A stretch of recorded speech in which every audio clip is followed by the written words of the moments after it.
Someone once said, good conversation is food for the soul. Great conversation is what happens when a conversation flows, no matter how random topics get. We are in the business of creating great conversations. Welcome. This is A Few Minutes With. Good evening, everyone. Welcome to this week's episode of You Had One Job. A Few Minutes With. You Have One Job is starring Susan Chisholm.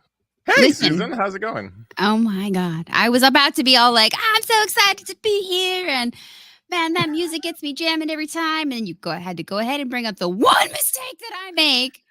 But let them know why. No, sir. No. We won't be talking about it. Oh my goodness. It is Thursday, the 21st of March. We are almost through March, Susan Chisholm. What the heck is happening?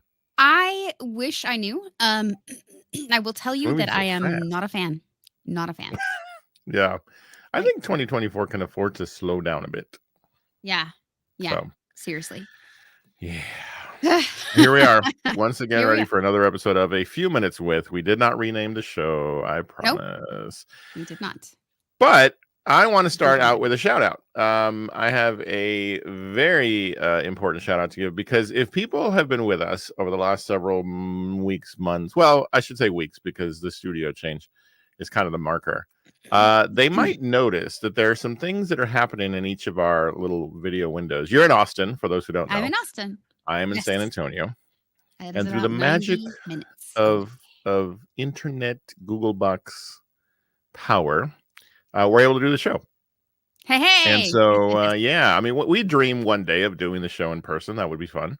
Yes. But for then, we take a moment to say thank you to our friends at StreamYard, who have been hosting this show on their platform for quite a while now, in terms of giving us the platform to actually produce the show.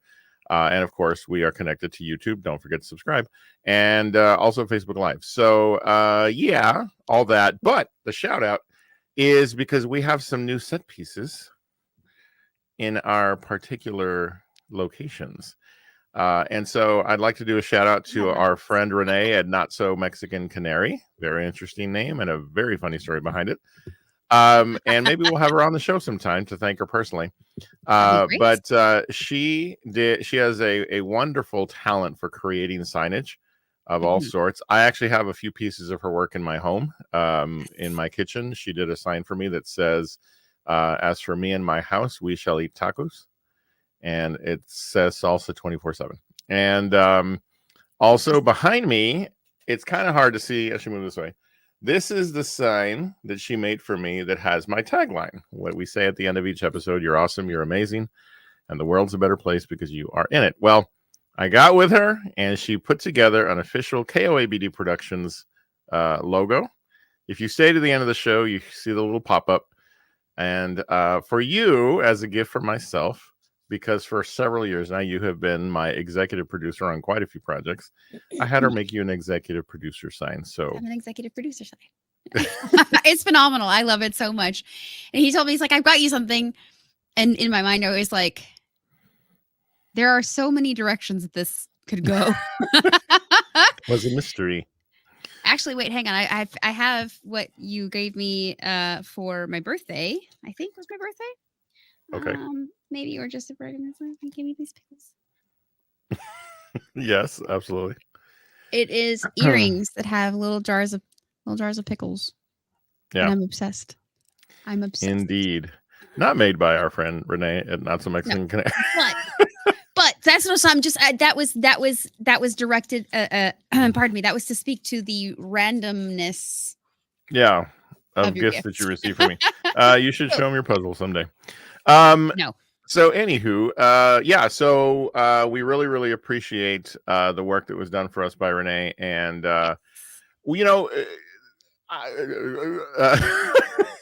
I have been not really speaking a lot about this whole KOABD Productions stuff, purposefully so, because for those who know me, they probably know of how many projects I am currently involved in. This show, I think the show is, I would say, the flagship of the work that I'm currently doing, and it is actually the first show to carry the KOABD logo at the end of each episode, and that's very purposeful because first and foremost, I should probably tell them that KOABD Productions is, again, it's going to be sort of the banner under which all of my projects exist. This being our project, A Few Minutes With. I also have my food show, A Taste of the Food Life, which you actually executive produce and that you help me to create, film. You even co-star at times. At times. And I'm also working on a show called Word Sandwich. That first 2 episodes are out, and soon there will be more. And all under the auspices of KOABD Productions. For those wondering, KOABD stands for Kind of a Big Deal. And so I stole a line from one of my favorite, absolutely crazy, silly movies, Anchorman, and turned it into the production company KOABD Productions, Kind of a Big Deal Productions. And so I'm really thrilled to have this signage visible now, because this is a project that is going to grow with the growth of these shows. And, there may be partnerships. Someday Susan may, create a show that's all her own. And, I would hope that perhaps she'd honor me by having it under that banner, and any other projects out there, people we meet over the years. I hope to create KOABD Productions into its own sort of company that houses people who are interested in doing podcasts and are interested in putting their voices out there. So here we are. And finally visible on all of our A Few Minutes With episodes is our production company name. So very happy about that. Yes. So welcome to A Few Minutes With under KOABD Productions. Officially official. Absolutely. I need my name. And your executive producer sign, I have to thank you, because you have always been very, very gracious in helping me come up with ideas, whether it's for the food show or other projects. Yes. And also, there's times when you actually film and you actually, help me edit, and a lot of work goes into this. So before I would like to, before I was the executive producer, I was the amazing camera woman. And that was your first title. Someone else gave me that name. So just FYI. You need some filming done? I'm your gal. Anyway. Yeah. Awkward. So we'll see where how all this moves forward. But for now, we are on the juggernaut known as A Few Minutes With, and we say thank you to all of you who are here, because tonight we have a very special episode for you, as we always do, because every week's a special episode. Every week's amazing, different, and fun, and phenomenal, and we love it. Yeah, and it's going to be interactive, so you guys are going to get to participate. So Drew, Captain Sparkle Pants, Savage is here. Thank you all for being here. Our friend Angie as well. Thank you so much for logging in. And anyone else who might be with us tonight, we appreciate you. So tonight we are going to do, and I don't have a banner for this because I also had one job to do. And so we're going to be doing News of the Weird. News of the Weird. And I hope that perhaps this turns into a weekly segment where, if you and I come across anything that is weird from a news standpoint, that perhaps we shall share it.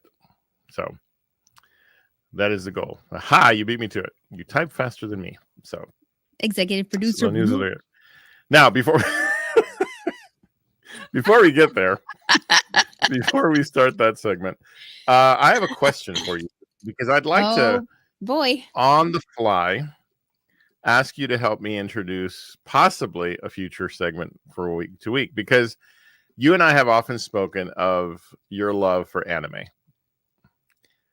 And I'd like you to, if you would, for those who are out there and listening, talk a little bit about why anime is something that interests you, and maybe sort of your history in it, just as a fan, because I'm genuinely interested in hearing you tell the story, because I did not tell you this was going to happen. No, you did not. And I'd like to take a few steps back and say, you're going a little far on the super deep fan of anime thing with me. I have only very recently begun to have real interest in watching anime, and it is. But you can talk about it way more than me. I suppose. And that is due to Cap and Sparkle Pants over here. My experience with anime started when I was very young. And my brother wanted me to watch an anime that I probably should not have been watching at age, whatever, 5 or 6. Oh my. Yes. So the anime of which I'm speaking is called Akira. It is a very, very, very graphic and violent anime. It's And what I've seen. basically, made me sit there and watch it, and I couldn't leave. So yeah. For a very long time, I absolutely staunchly refused, fought tooth and nail, refused to go anywhere near anime because I would get upset, panic attack, type of thing. Until again, wonderful Captain Spark Pants sat me down and said, I want to show you some stuff, just a couple of things. And I promise you, they're not going to be that way. And they weren't. So it was phenomenal. And coming full circle a few years ago with our with your podcast, the movie show, the Real to Real Talk, which I think is Tuesdays every Tuesday at 7:30 p.m. Yep, our friend Paul Britton. I was challenged to watch Akira in my adult life, and it was not so bad. It was not great. I will not say that. It was not so bad. So yeah. Are there any that you watch? Because anime is of course a visual medium, but Yes. there are also graphic novels. Am I right? There's manga. It kind of now I don't know, and honestly, and I hope this doesn't come out sounding like I'm just going to ask. Maybe Captain Sparkle Pants can join us next week, and we do an episode on anime, because he obviously is someone, like you said, you've mentioned, and I know in conversation with him, he's talked to us about things. He says anime can tell stories in ways that live action just can't. So perhaps we can have him join us, because I'd love to hear his thoughts on that and sort of have a place to glean knowledge from, right? Yes. Yeah. Because what I was going to ask you to do, all of this was heading somewhere, is I would like for you to suggest an anime that perhaps you've watched, even if it's just a few episodes, that you think, hey, someone like me who's at 0 on the anime experience, like assign it to me to watch, and then every week I'll watch an episode or two, and I'll say, okay, here's what I'm experiencing, and we'll kind of just talk about it. And at the time that we're doing the show, I'm actually learning something about a genre that I have almost no knowledge about. There were two immediately that popped into mind, and Captain Sparkle Pants started clicking away on the keyboard. So I want to wait for him to pop in and see if either of the two that I chose are the ones are what he's saying that I was going to recommend. An episode or two. Yeah. That's funny. Well, okay, so let me clarify, because Captain Sparkle Pants already coming in with a comment. He says that's funny, an episode or two. I know what he means, because anime series are notorious for being extremely, extremely long in terms of number of episodes. I was listening to one of you and I's mutually favorite podcasts, Shits and Gigs, and they were talking about Attack on Titan very briefly, talking about sort of the immensity in terms of number of episodes across this entire, production. I mean, they were talking about how they'd been watching it for 10 years. And so it just got me thinking about how that's such a blind spot for me. I thought I took down the news of the weird. How that's such a blind spot for me when it comes to my viewing experience. Captain Sparkle Pants has 2 that he has listed. I don't know how to pronounce these, so maybe you can help me. Bofuri. Okay. The entire let me I need to Google the entire title, because as you know, as you are aware, anime typically have very long titles. Okay, so it is called Bofuri. I don't want to get hurt, so I'll max out my defenses. That's the entire title of the. That is the entire title. Series? Is it a series? It's a series, I imagine. It is a series. Yes. Okay. Sword Art Online was not one that I had thought of, or really, I don't think we watched Sword Art Online all the way through, did we? We watched most of it. Okay. But I was gonna say, like, if you wanted Mhm. so like a slightly more Americanized a slightly more Americanized anime, you could go to Legend of Vox Machina, which is Okay. on Amazon Prime, right? He's making a face. Why are you making a face? He's making a Well, face. and But it, the reason I'm asking you to choose is because obviously you and I do the show, yeah, and it will be certain that there are episodes that you've watched, right? yeah, And been a part of. yeah. So like Vox Machina was the first one that popped into my mind. The second one that popped into my mind was at that time I got reincarnated as a slime. Again, Wow. the entire name. Um, the third one was the what is the name of the one we're watching now? Jobless Reincarnation. Interesting. Mushiko Tensei. Jobless Reincarnation. And then the last one that I was thinking of is I can't remember what it's actually what the Japanese name for it is, but it's God's blessings on this Konosuba. God's blessings upon this earth or something like that. I can't remember what it is. Mm. No, wait. Is that the one with Aqua? Anyway, whatever. I have a few. We have a few. Okay, good. But start So- with Vox Machina on Okay. Amazon Prime. It's easier. And- It's easier to get you from there to okay. I'm used to watching things that are animated, and now I can go to something different. Gotcha. Okay. So what I'd like to do is every week say, okay, I'm on episode 3, and here's what I've drawn from it so far. So, Okay. and it won't be like a retelling of the 3 episodes. It'll be like, man, okay, here's some of the things that stood out to me, and because I really would like to fill that blind spot in my viewing because it's not a genre, like I said, that I'm overly familiar with. Okay. Now, I will share this before the show, before tonight. One of the things that was mentioned in the early episode of Shits and Gigs that I referenced is a show they recommended called Blue Eye Samurai on Netflix. It's an 8-episode Netflix series. I get the impression that it is a recent creation by Netflix. And I watched the first episode, and wow, it is I haven't. Yeah. phenomenal. So, if I may, maybe you could start that, and we can trade thoughts on shows. So, Okay. Colin's like, yeah. I But will, again, perhaps we can have him guest next week, and we'll make our topic anime.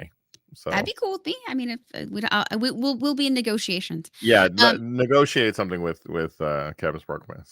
I would like to ask or say if you are assigned an anime or if you start watching an anime and you literally say, nope, I cannot. I am giving you the go ahead to be like, Veto power. nope, veto power. Yeah. You watch a little bit and be like, nah, I'm done. Yeah, because We'll I move on. understand the range of things is, that anime presents is broad, very broad. Yes. And that's So, an understatement. So yeah. Here, this is. All right. I'm going to point this comment that he made is not a lie. okay. All right. So yeah. Anywho, There you go. Well, hey, Blue Eye Samurai, there's boobs. So there you go. but it's a Netflix series, so family friendly. Boobs. I'm just kidding. Boobs. All right, before we get to news of the weird, look what I have. What do you have? It's An Olipop. Olipop Tropical Punch. I found Olipop. Yeah. And so continuing the quest, this might be a weekly thing too. Continuing the quest of alternative soda products. This will be my drink for this episode. First sip. Oh, he's gonna hate it because I suggested this flavor. I don't hate it. My entire camera fell over. Yeah, it's not bad. I mean, I taste tropical punch. All right. So before we get into news of the weird, our first stab at this, we're also going to do something that the audience is going to participate in. Yes. Because before this episode is over, and we're already 20 minutes in, so this may not work. We're going to draw each other while we're talking. Yes. We have to draw one another. But here's the part you don't know. Here's the twist I told you about earlier. Yes, he told me that there was a twist. He did not tell me what the twist was, and I am anxious. Chat, if you want to You have to. I'm going to draw Susan. She's going to draw me. We're both not artists. We should probably establish that. I mean, You more than me. You more than me. But I have my trusty set of colored pencils right here. okay. Right here. And a notepad. And I believe you have the same. I have, I yes. think you know how Evelyn to brought put- me her color pencils before the. Can you the believe after recording. 5 years I'm still struggling to put stuff on frame on camera? And Just- so you're not going to just draw me, and I'm not going to just draw you. The audience, our chat, our faithful audience, of which Gator just showed up. Hello. Welcome, good old Gator. You guys are going to tell us what we're drawing. So is it Susan on a bike? Is it Sergio on a sled? Whatever. Is it perhaps where one of us is fishing? I don't know. So chat, you're going to let us know. And whatever the first two answers are that say Susan and then a scenario, that's what I'll have to draw. And then whatever comes up first with Sergio, that's what Susan will have to draw. Family So friendly. we'll give you guys an opportunity. Yes, family friendly, please. I don't think we have to say that with this audience. No, So, we've got it. You have guys are great, wonderful and we audience appreciate members. you being here very, very much. So let's see what they Um, give us, Susan. Yeah. In the meantime, though, do you want to talk? I would love to talk about what we're doing this weekend. Oh yeah, Let's talk about it really oh, quick man. while we're doing that. Sergio, Yeah, so I am. Angie says skateboarding. So which one of us, Angie? I'll let you let me know. So skateboarding is going to be one of them, and Drew wants you to draw me as an anime. I think I do. I still have that chibi book. I draw him as a chibi. Okay, you got it. I'm down. Oh, you're going to do it? Yup. Okay. So I think what Angie means is me, Sergio. I'm going to draw Susan skateboarding. Is that? So I hope that's what you mean. If not, please, Angie, feel free to clarify, and we will certainly abide by your wishes. Okay. So so we're each going to draw one. So Susan, are you going to take up Drew's challenge? Yes, I will do it. Okay, cool. All right, but here's the challenge part, guys. Those of you watching, we're still gonna do our news of the weird. So we have to draw while we discuss tonight's topic. So if you'd like, Susan, I'll give you a head start on the drawing since you have more talent on this than I do, and mine's gonna be very simple. Okay. May I begin with my first share? Sure, go for it. Okay.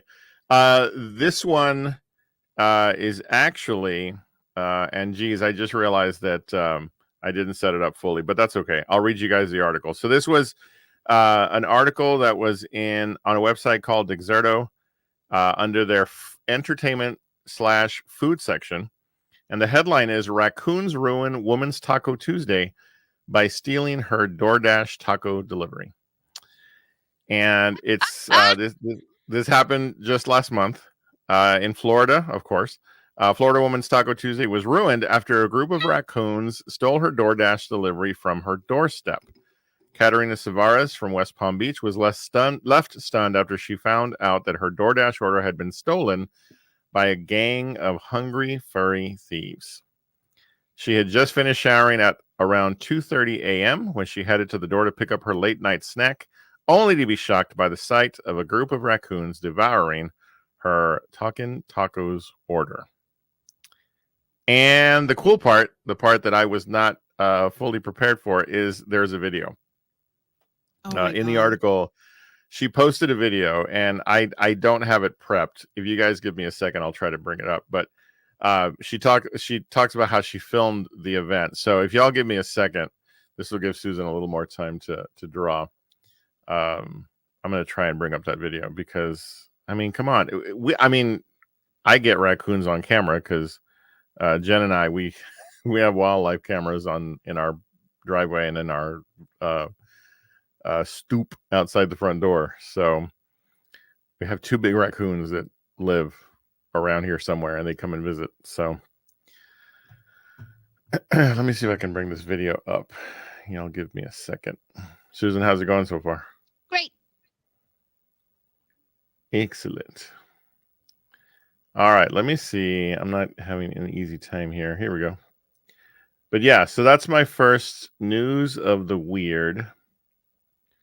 And if I can get this in the next 5 seconds, we'll watch the video. And I believe we're going to be successful. So here we go. Let me bring this up. And we'll put it on screen.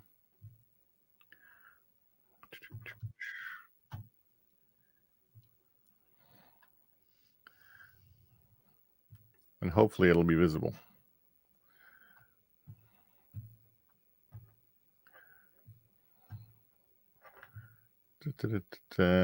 Technical difficulties. We're going to make this work. Because I refuse to be defeated by a system that I own. There we go. All right. This is how the universe gets me back, Susan, for my show opening of You Had One Job.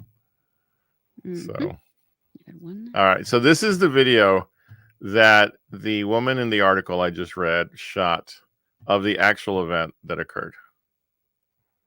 There we go.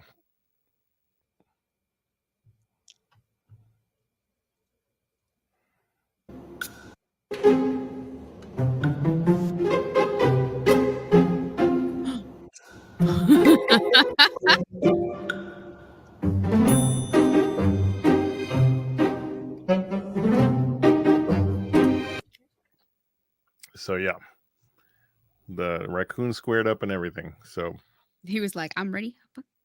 F you, buddy." but yeah, so that was my first article, as we show everybody what the tickety talk of the week is going to be. So there you go. So whenever you're ready, I will turn it back over to you for your first article on news of the weird this week. Okay, so I think this is really fitting because of our challenge. Mm-hmm. The title of the article is "Art Teacher Stands Accused of Selling Students' Painting on Her Personal Website." His personal website. So a Quebec art teacher is being accused of selling his high school students' artworks on his website without their consent for personal profit. An art teacher at Westwood Junior High School in Saint Lazare has landed in hot water with the parents of several students for allegedly selling their drawings and paintings online without their knowledge and permission.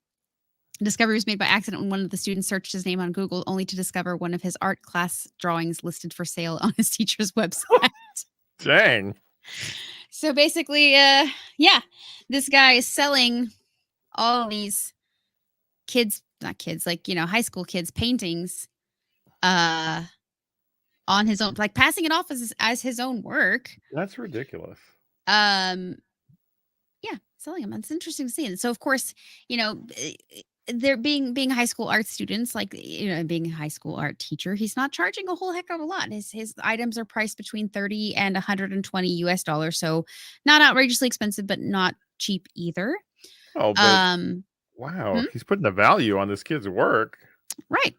That is far underneath what it should be. I mean, yeah. I mean, that's bad. That's bad. In general, that's bad faith, because you're violating all sorts of different laws. And he's, oh my God, the word went away. He's using these students to make money, basically. Right. So, and some of the article further discusses that the artworks at times were even referenced the students' first names, such as Logan's creepy portrait or Julia's puppy dog. And he was passing them off as his own? In addition, he also had the ability, I'm trying to find it where my eyes lost it. So he showcased them on his social media pages, and he had them available to be printed on not just as a print, like as a picture, but you could Yeah. also order this image on a coffee cup or a t-shirt or phone cases, stuff like that. So, yeah. And there Um, you go. how interesting. And it Indeed. says high school, but it's not like this one says imagine your 13-year-old son coming home from school today with a story that his art teacher is selling his artwork online at $94 per drawing without his knowledge. Oh Wow. man, people are just ridiculous. Wowzers. This, Yeah, that's why you this should never Google yourself. yeah, no kidding. That's funny. That's absolutely true. Yes. Never Google yourself. Well, never steal your kid's art. That's probably the better rule here, Yeah. because you will get caught. All right, very good. That's your first one here. Let me see what my second one's going to be. Oh, here's one. This is an article out of the Guardian, and the title is "Swearing Parrots Separated After Telling Folks Where to Go."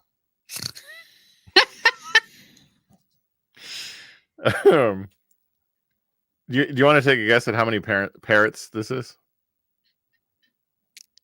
5. I don't know. It is 5. Oh, nice. Yes. The article reads 5 foul-mouthed parrots have been separated after learning to swear at a Lincolnshire zoo.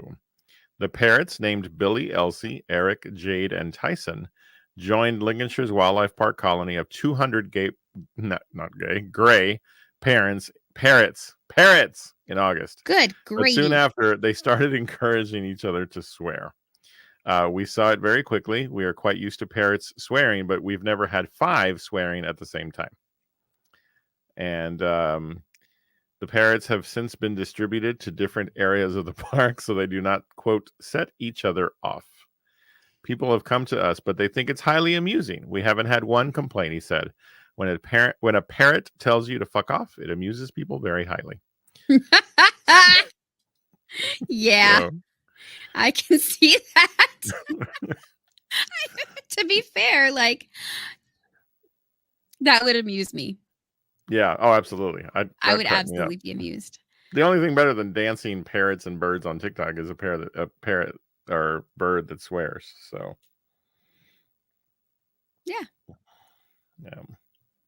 All right, your turn. What do you got for us? All righty. The next one I have is the title is A Belarusian Man Builds and Sails in a Boat Made Exclusively of Ice. Oh. Yes. A Belarusian self-taught artist single-handedly built a functional boat made of ice that can hold one person and can be sailed. I'm going to butcher this name. Ivan Karpitsky. Anyway, Mr. Ivan has a passion for ice and snow sculpting, ice and snow sculpting. And he's really well known in his home country of Belarus. He began, starting this stuff and doing, of course, like during COVID, and you don't really have a lot to do. So you go outside and you build sculptures with snow because you don't always, have toys to play with, I guess. He made an ice violin, which is what kind of like shot him into the headlines originally in 2020. Yeah. Every winter he just makes something different, something new. So this year he built a beautiful boat made entirely of ice. Photos and it has it's the photos aren't really pretty to show, and like the website itself has a lot of ads and pop-ups and stuff, so I don't want to do that. But the boat it's clear ice, basically, of course, shady, and it's got lights in it. Dang. So the boat was built somewhere in a reservoir whose name I can't pronounce, in a lake north of Minsk, which is where he's from in Belarus. The artist, according to like photos and stuff, you can see him cutting these giant blocks of ice and chiseling out areas in the lake to be able to build the boat. And so he did it. And he made himself. It has a paddle wheel Dang, of ice? It's made of ice. That's Yep. crazy. And there is a video on YouTube if you want to find it. Just search for, Belarus man ice boat or something along those lines. Got it. Interesting. For those who may have just joined, we're not just ignoring when the other person's talking. We have to finish pictures of one another before the episode is over while we share our news of the weird. So I hope you guys stick around to find out what happens because, oh boy, I don't know what I've gotten myself into. All right, let's see. I would like to point out that this was his idea. Just saying. Oh, absolutely. Yeah, because why not do stuff that's weird? Because we do whatever the heck we want here on the show. So yeah, I would love it if wouldn't it be awesome if the people who are listening were to decide to draw us and then like send it to us on our Facebook page, and that would be cool.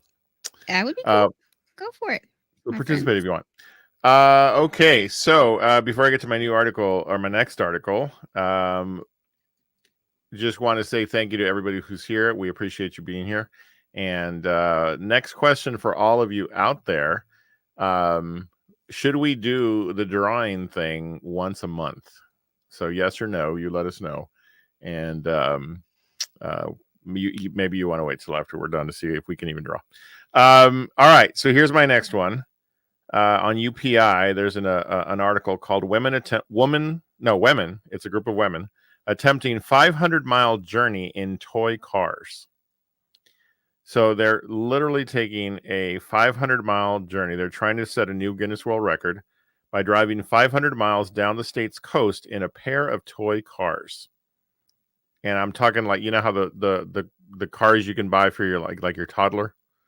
Like the little tykes, like the yellow and orange and yeah, but the powered ones. Power Wheels. Yeah, yeah. They're aiming to make a 500-mile drive to the southernmost Point Buoy in Key West in a time of about 2 months. So 500 miles in these toy cars is what they're aiming for.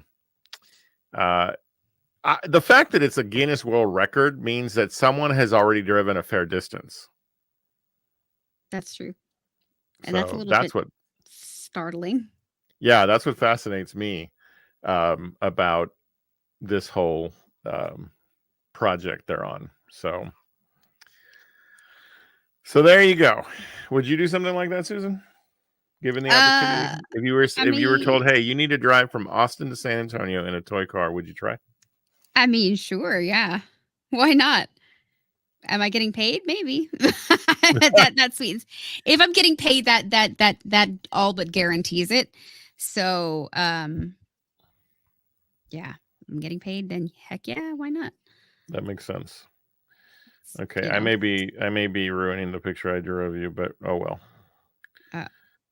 I'm not. I'm hoping you'll be appreciative of what I'm creating. All right, whenever you're ready, Susan, it's your turn. What is your next news of the weird article? My next news of the weird is actually funny. Speaking of toy cars, what a coincidence. My next one is called German Student Creates the World's Fastest Toy Car. German engineering students spent 10 months modifying a toy car and turning it into an extremely fast vehicle capable of reaching speeds of up to 92 miles per hour. A toy car? A toy car. And it's literally like one of those little like RC cars that's, maybe a couple feet. This young man from Germany he wanted to invent a toy car based on, so there's a toy in Germany that helps children learn how to walk. So it's like a car and it's got handles on it and like the baby just kind of walks on it. Okay.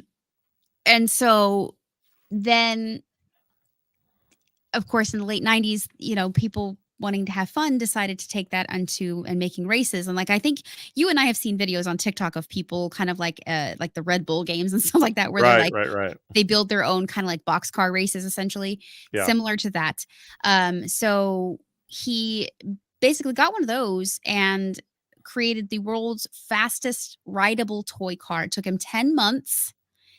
He researched and designed it and built it. He was able, so the old record was 88 miles per hour.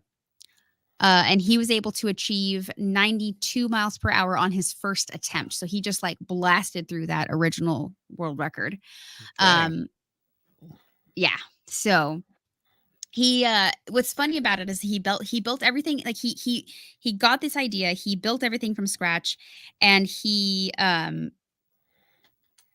somebody actually sponsored him for Oh, like wow. just a little over $10,000. And then they let him borrow the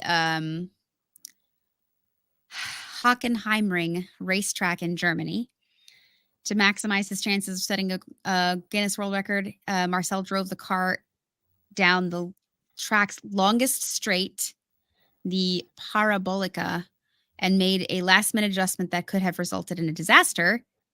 He removed a limiter off of the controller. Oh my So gosh. he rode this toy car 92 miles an hour Jeez. in Germany, down the Hockenheimring. That does not sound safe whatsoever. Yes. So he set a Guinness World Record for world's fastest rideable toy car. His name is Marcel Paul. If you're interested in that. Interesting. Excellent. I'm excited. All right.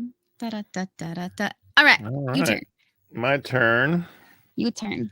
I'm trying to keep an eye on the time because let's just call it you got 6 minutes for your picture. Same for me. No. So, all right, here we go. Let's see what I got here. Bad.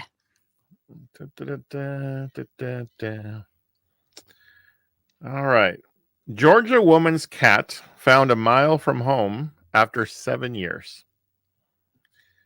A Georgia woman's cat was missing for 7 years before being found living with a colony of strays about a mile from home. That sounds like what one of my cats would do. Yeah.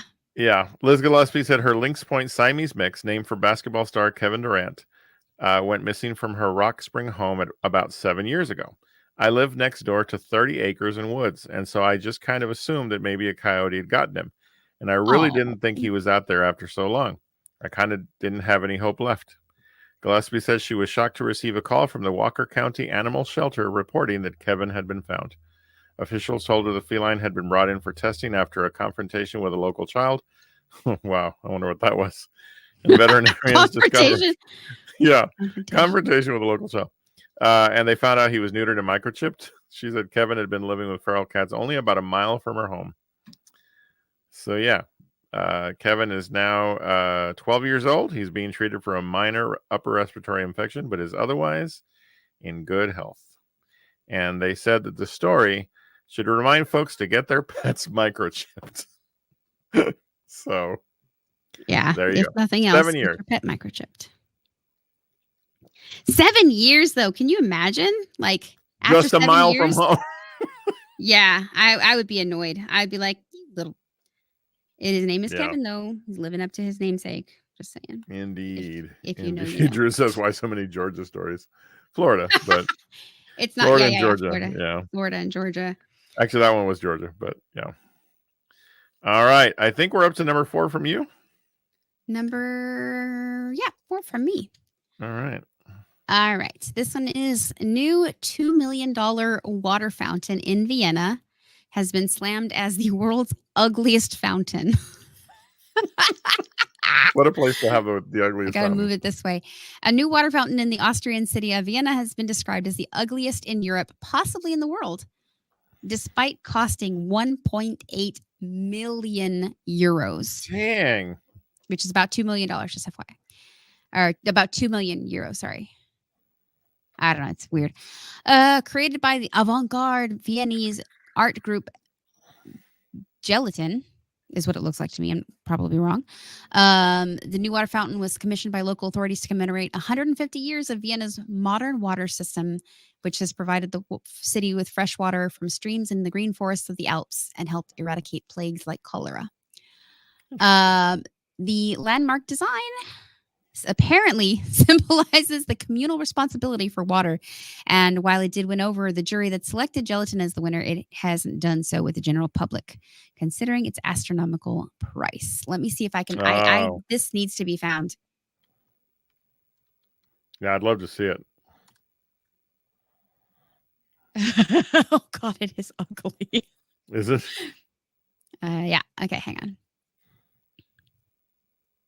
So, forgive me. I'm trying to remember how to do this. Present. Drew, regarding the previous story, writes, "You'd think she'd just step outside and yell, Kevin." Okay, so here we go. Let's see. Oh my God.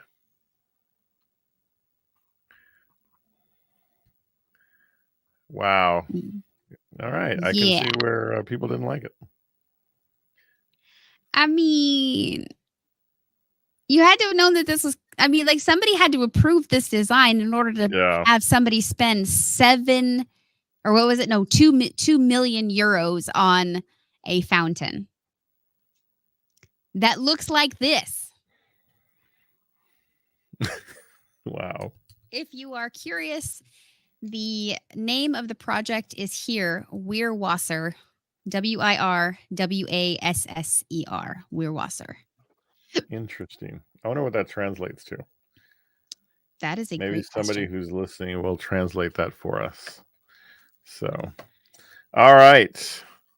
Thank you for that amazing story. My final one is called, actually, I think of this as a cautionary tale. This was published on February 8th, 2024 in Newsweek magazine, and it's called "We're Bringing the Woolly Mammoth Back to Life." And the gist of it is that scientists have found a way to recreate and actually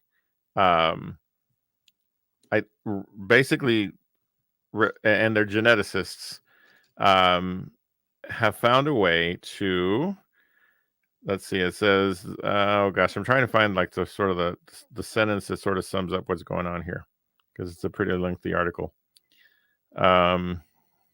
Using DNA editing and synthesis technologies, they were able to reproduce and recreate proteins that would eventually be utilized to create and resurrect the woolly mammoth. Mm-hmm. And all I have to say is, have we not seen Jurassic Park? That's what I was literally thinking. That same thing. So, did we? Have we not? Were we not learned anything from our movies that we create? I mean, clearly the idea is born of something. Yeah. Something.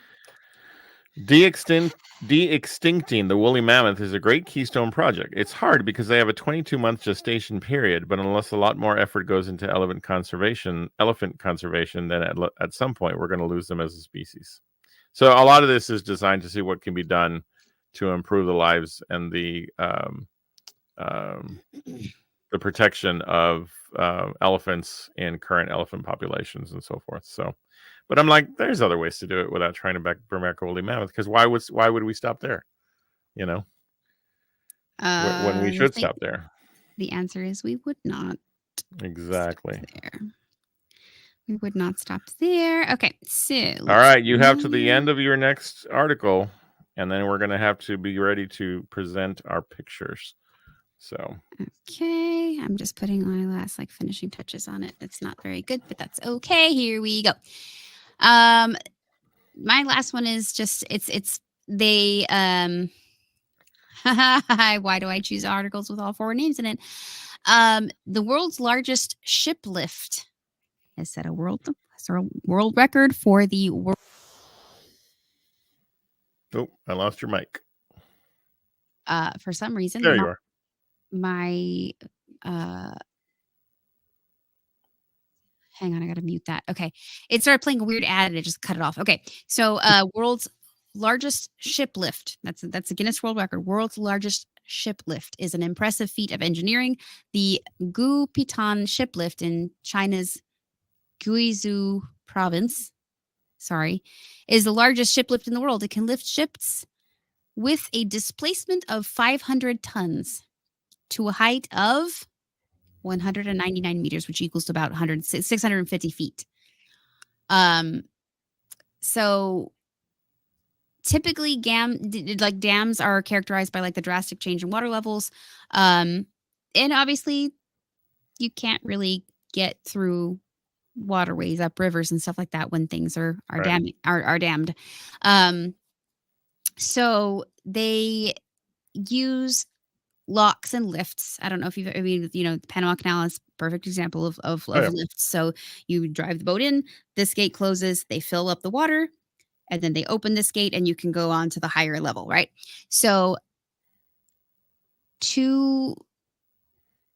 199 meters, 200 meters essentially, is 660 feet. Right. That's huge. And I need to find a picture of this one here because this is insane. It set a world record for Gupitan ship lift. Sorry, I get distractible. Images. This is the picture here.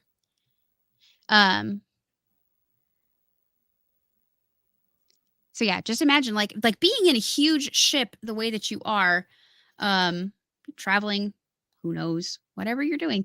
Maybe you're working on a boat and you need to go from here to there, and oh no, there's a huge like liftiness in between that you need to do. So I love the technical terms. The liftiness. Liftiness is the technical term. Thank you. I wish I could find just a picture of this alone. For some reason, I cannot. Okay, well, here, I will share my screen and you can see the search that I did on it. It is the Gupitan ship lift. Where is the button? There it is. Present.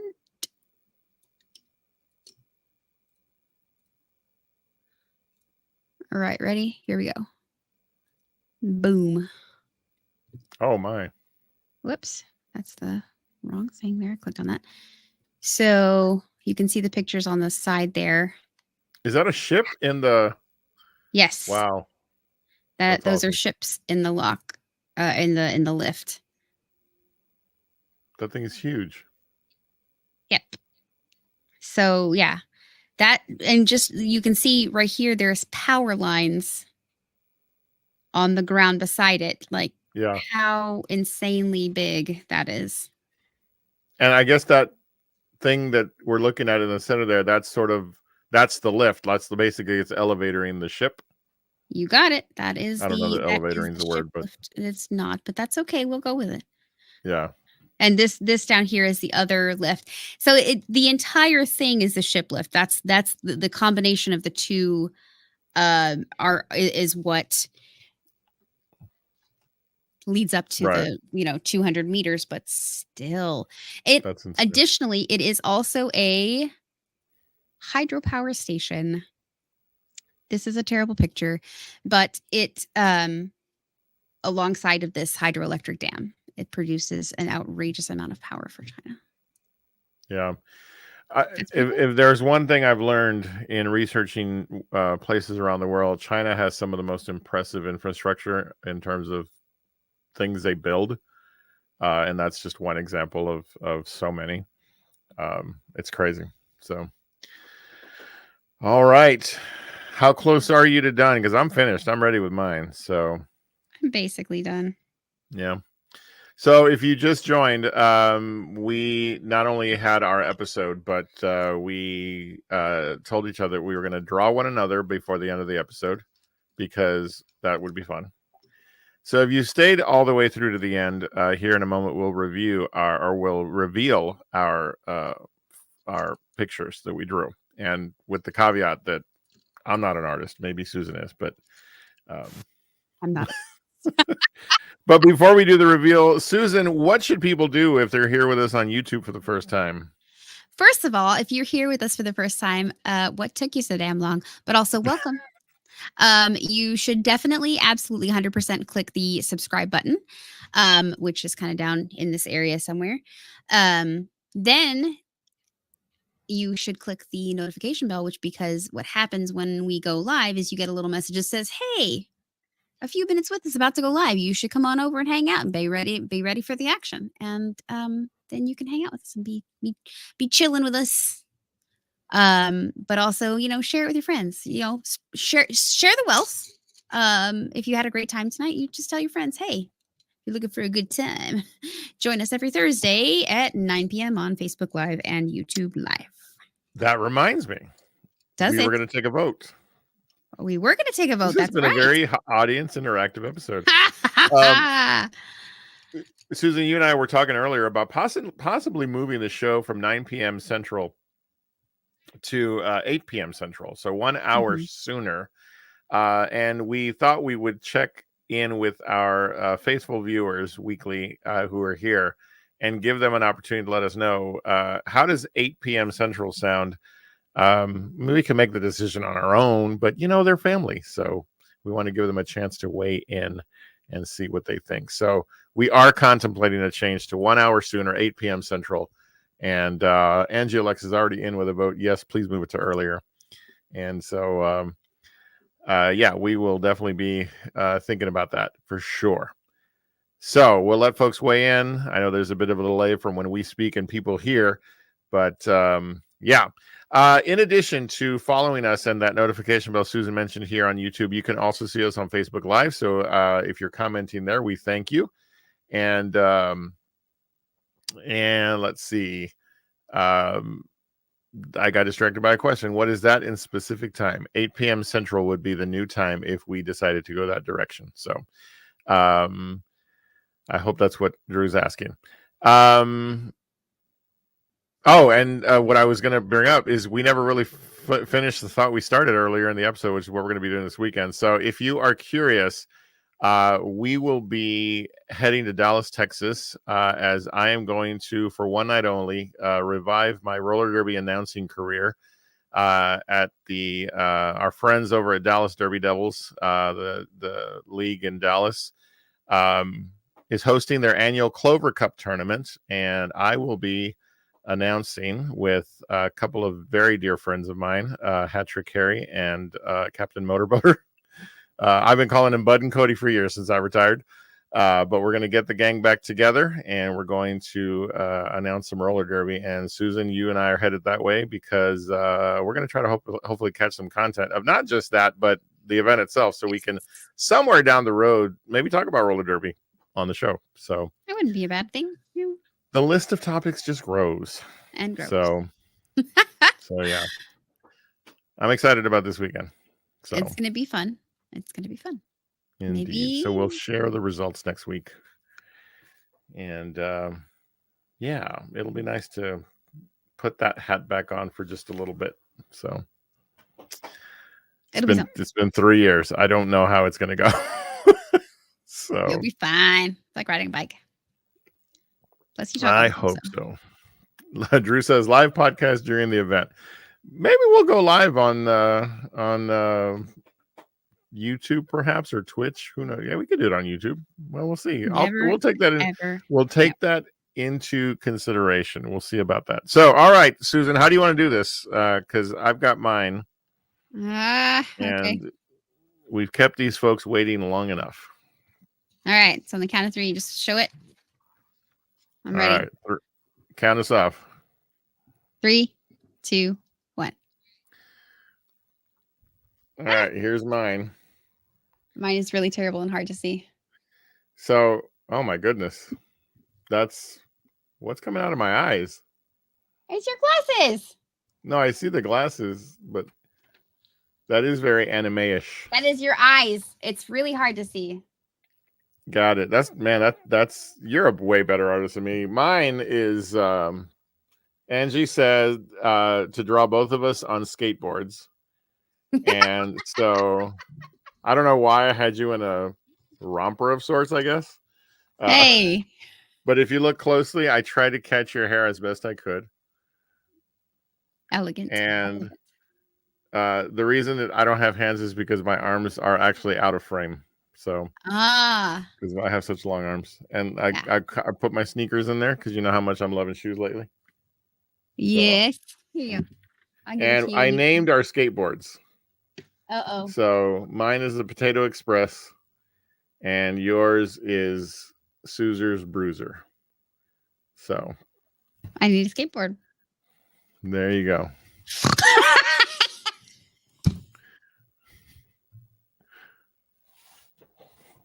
I think I missed something. So Angie says, oh, wait, you put something up. What was it? Oh, yeah, I saw that. Yeah. leave it to Drew. But Angie says, very nice. Nice drawing, Susan. Very nice, Sergio. So thank you. Yeah, this was fun. It was fun. Yours is way better than mine. Different style. And I'll have to show you a chibi so that you can understand. If you don't know what it is, look up chibi, CHIBI. It is this style of drawing. All right. Well, I would like to selfishly ask you to, when I see you this weekend, bring me that, and I'm going to gift you mine so that you will always know that you have a personalized skateboard. So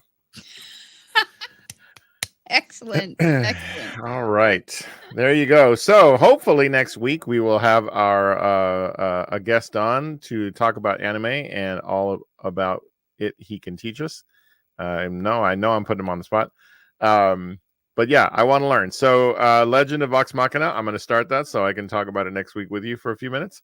And I think we should each bring a News of the Weird article for a segment week to week. So the show is developing. So it is. We're getting big. Yeah, hopefully so. Susan, where can they find you on the interweb Google Box? Everywhere. I am at Suzer Bruiser. So Twitter, X, whatever, on Instagram, on Tickety Talk, all of the above. That's where you can find me. All right. You can also find me on Twitter, X, whatever, at Serge, S-E-R-G, Sexy Potato. Everywhere else, TikTok, Instagram, it is Sergio D-A, Sexy Potato, just like you see on screen. And yeah, follow us. Let us know what you think. Give us ideas. We'd love to hear from you. Right now, it is time for this week's Tickety Talk of the Week. And we're going to just sit back, relax, and enjoy the beauty of this video. You should get a kitty cat. You should pet your kitty cat. Yeah, I love my kitty cat. We be chilling in the bag. You should pet your kitty cat. You should get a kitty cat. Yeah, I love my kitty cat. We be chilling in the bag. Yeah, and we hoping that you digging that. Meow. That is such a patient cat. There isn't a single one of my cats that would stand for that. So I'm thinking maybe Stormy would for you. Oh, yeah. Stormy absolutely would. She's somewhere around here. I would do it right now. All right. So next week, Susan will be reproducing that video, and we'll watch that as part of the TikTok of the week. So, all right. Susan, as always, it has been a fantastic time. Thank you so much for everything you bring to the show. And I love your executive producer sign. It looks fantastic. I got to say.